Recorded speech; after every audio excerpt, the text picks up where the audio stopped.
SS digital recording studio Hanspura.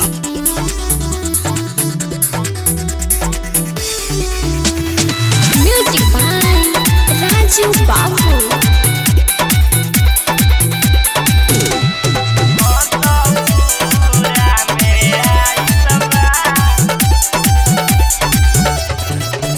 जाइब ना बजरिया सखी आइल बाती तलिया सखी सुन ना। जाइब ना बजरिया सखी आइल बाती तलिया सखी पर जाई पीछा जानुआ हंसपुरा में आइल बाती हंसपुरा में आइल बाती तालिया हंसपुरा में आइल बा।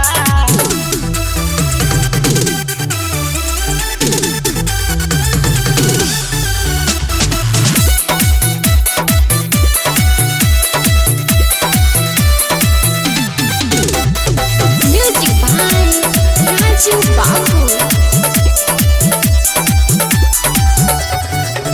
भीड़ावा में हाथ धर के कही जब तितलिया दाऊद नगर औरंगाबाद चल गोरिया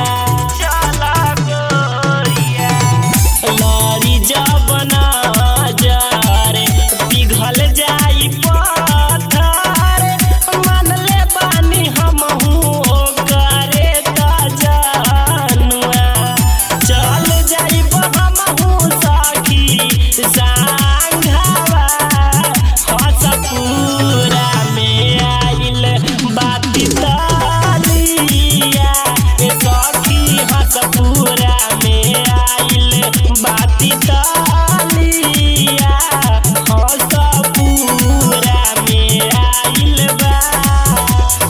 म्यूजिक बाय राजू बाबू।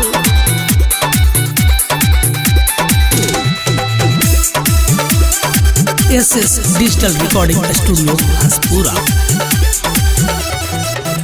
रवि रंजन जी कहले बाटे ई तया अच्छा जान से ज्यादा प्यारे हमसे करे सखिया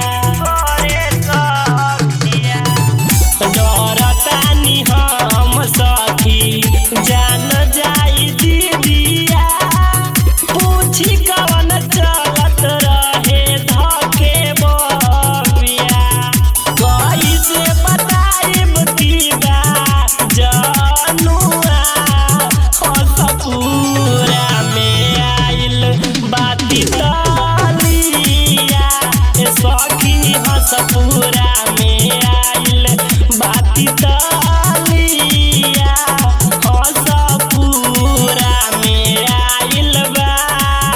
डबल आई लव यू जान।